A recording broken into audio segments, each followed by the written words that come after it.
It's funny watching all these little kids and their tiny little legs going. I love watching little kids run, man. It's hilarious. Them tiny little legs moving so fast. I'd give about anything to have half of the energy that they have. That would be fantastic. I've been flying from town to town, from London to Taiwan. I've been all around the globe trying to protect your soul. Anyway, I had to drop the Noah off to school this morning here, and we're gonna go down to Roscoe's and check out his new trailer that he got.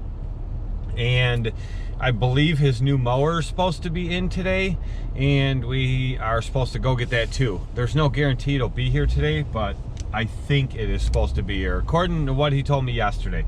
So we're gonna go check that out. This grass is all starting to stand up. Usually it turns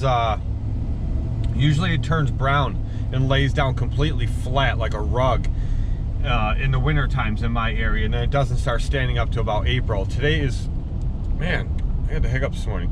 Today it is, what is today? Look at my phone here. Today is March 12th, and it's already greening up, and well, it's already starting to stand up, but it's been green for a while. It never actually, some of it turned a little bit brown over the last month here, not even the whole winter like usual. But a lot of it stayed pretty green all winter. It's been a really, really weird winter for us. But it's all starting to stand back up, so I don't know. The earliest we've ever been able to cut is like the beginning of the 3rd week of April, and I think that we might be cutting the 1st or 2nd week of April, which would make me more than happy. Let's go check out Ryan's new trailer. So just got down here to Roscoe's, and he's not here. He's at a chiropractic appointment I forgot about, but we're gonna check out his trailer anyway. Roscoe finally upgraded to an enclosed trailer.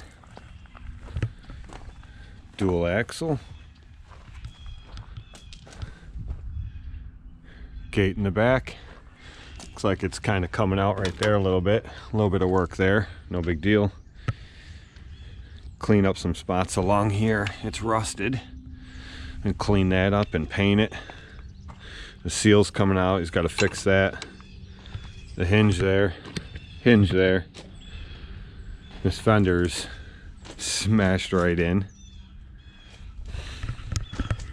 This thing needs a little bit of work. He told me the thing was like mint.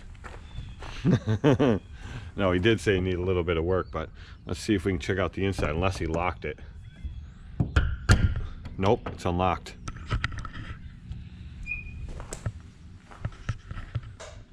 Oh yeah. Well,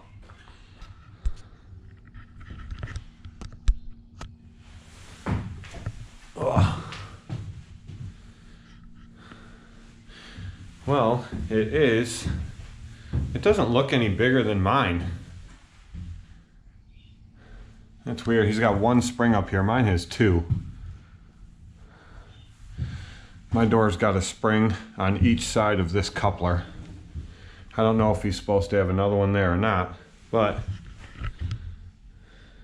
I don't know. He says it's 16 foot plus the V-nose, but it doesn't look any bigger than mine. And mine's a 14 foot.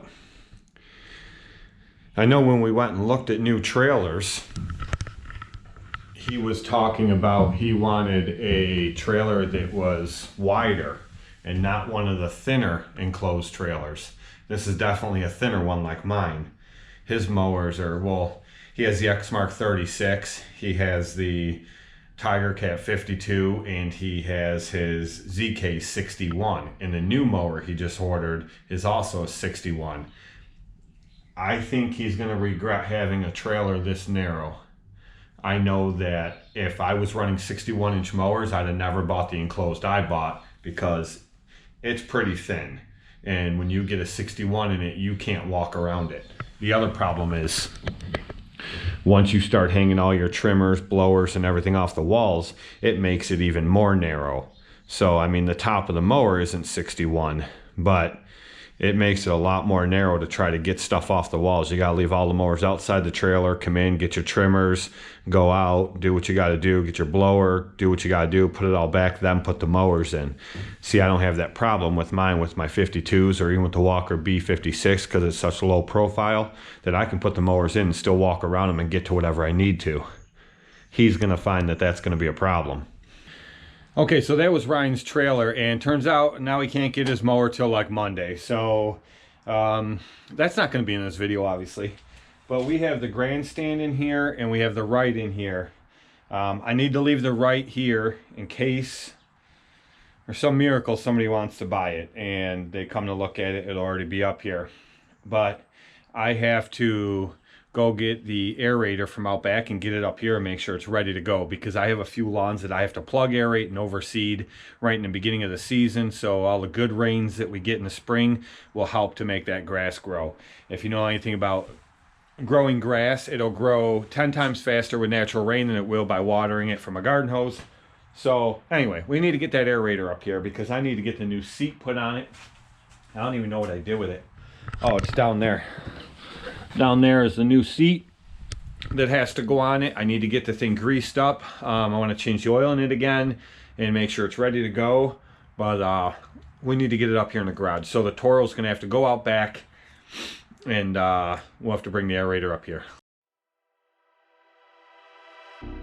Can you give me what I need? Just give me what I want, baby. Can you give me what I need? Just give me what I want. Just give me what I want.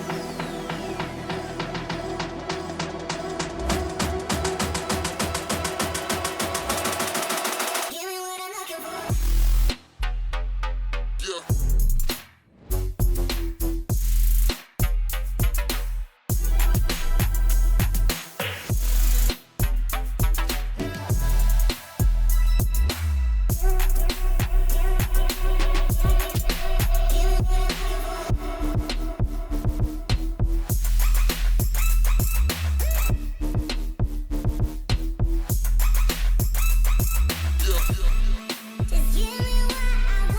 So she was a little rough getting her started, and I was going to throw the camera on and record me driving it, but I just wanted to get it up front before she stalled out again. But it's hard getting down that battery. Good thing I had the jump box and the starting fluid to get it started, but she ran great, and I let it run up front for a little while. Purred like a kitten. So, the Ryan aerator, if any of you guys remember this, I took a lot of flack, and I had to take that video down the day Ryan and I went and picked this up, because we talked the guy down, because we actually thought that there were more issues with this thing than what he was leading on. And we talked him down quite a bit, and I ended up buying this thing for 500 bucks. But if you guys saw the work that I ended up putting into it, then you will know that, you know, it was good that I talked him down anyway. There was a lot I had to fix on it. But he had already painted it, kind of a half-ass paint job, but still looks decent anyway. I had to bend this flat back. It's actually was bent way more than that when I got it, and I bent it back down somewhat so that when you flip the seat up, it stays up. But I had to fix the tines. I had to fix the shear bolts that run in the back for the tines. This choke cable is still super tight, and something's wrong with that. I'm going to have to replace that. The start comes down, and then there's a momentary switch there to push it. I'm going to have to do something with that, because when it's cold and you push it, it stays on. The battery isn't so great in it. I'm probably going to have to put a new battery in it, and I definitely need to clean those terminals. This is how you lift this up here, and see how it stays up like that. It would just continue to fall over. It was bent and mangled up so bad.